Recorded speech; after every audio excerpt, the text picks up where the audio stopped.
Hello, I am David Kenny, aka Mr. Awesome X300. Today I'm going to be talking to you about another part of Limgrave. It's called the Weeping Peninsula. And this is a different from Limgrave in a big way. A very big way. First, this looks like Australia. Yes, that's right. This looks like Australia's. And to get to this peninsula, you must go to the Bridge of Sacrifice.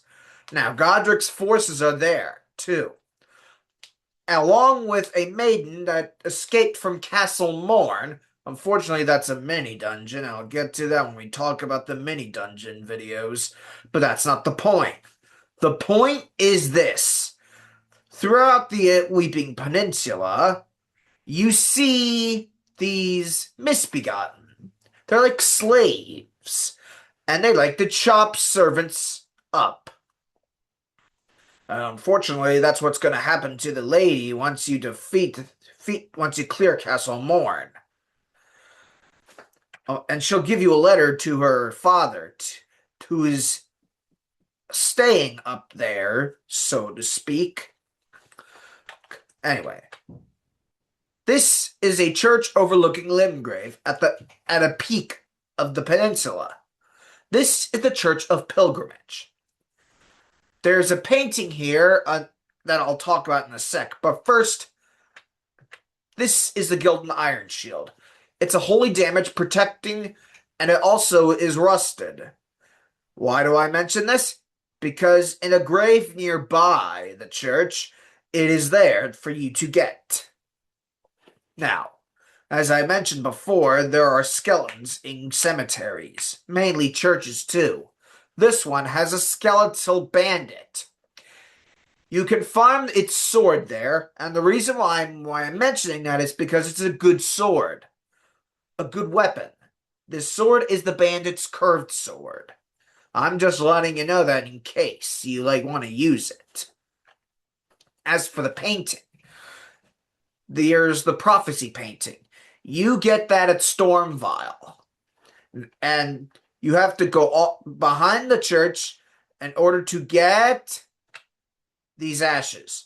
These are Warhawk ashes. A Warhawk is a hawk with blades as legs, thanks to Godric's grafting techniques. I don't want you to know them because they're too gruesome, so to speak. Now, at the entrance to the peninsula, there's the Forest Lookout Tower. It's a tower looking over some ruins, and I'll be getting to those in a sec. But first, there's a chest at the top of the tower that contains the hand ballista. This was used mainly to siege castles like the aforementioned Morn. It has to be equipped with these things called great bolts to fire. Now, crossbows have bolts, and arrows come with bows. Regular bows, that is. Or long bows or short bows. Like ammunition, so to speak. And these are the ruins it overlooks. The demi-human forest ruins. They house a demi-human queen. A demi-human queen is a big demi-human that leads the demi-human clans. And you thought that there are chiefs that lead them? Oh, no, no, no. Because when the queen dies, the demi-humans cower in fear. They are also good sorcerers, which as they can cast the Glintstone Pebble spell, which is the basic spell. All you gotta do is dodge it.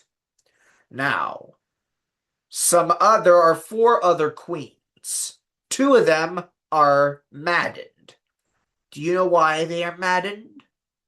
Simple reason. Once they're at half health, they drop their staff and then they start to turn feral. Just dodge their swinging claw attacks and don't get bitten. That's a grab attack. Grab attacks in Elden Ring deal serious damage. Just don't do it. Don't. Anyway, back to the forest ruins. The queens. This is their staff. It's the best early game staff for sorcery. I I used this when I was a sorcerer, and I put two sorceries in action mainly, but I'll be getting to those at Lorenia, since they are carrion sorceries. Now, not only do you get the staff, you get another sorcery that Twin Sage sorcerers use. Just so you know, they're glintstone sorcerers, but elite. They're the elites. The Academy's elite. Now, glintstone sorcerers have masks, stone masks. It'll be good to distinguish them because they each have different attack sorceries to cast. The point I'm saying? This is what the Twin Sage sorcerers cast to you when you are close to them. This is Crystal Burst. Allows you to cast tiny little crystals at your enemy. Now, but these are ruins, and as I mentioned before, ruins hold underground chests. This is a hidden one. You must use Torrent to get to it. And when you do, this is the reward. The Shield of the Guilty. Full of thorns, or in the game's case, briars, they can damage while you're rolling. Yes, with this shield, you can put spikes in your enemies. Now, a little bit of lore on this one. This depicts a maiden covered in briars.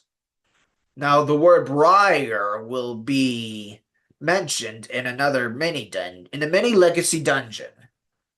The boss over there is also known as the bell-bearing hunter that I mentioned. That's right, that's his actual form. But I'll be saying his name when we get to there. But I will tell you where the dungeon is. It's an Altus Plateau, and it's called the Shaded Castle. I'm just letting you know in advance.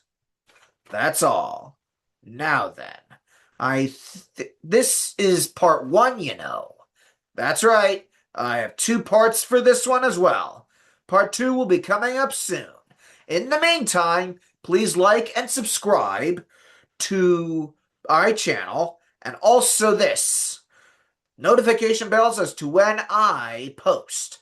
Until then, see ya, bye, bye.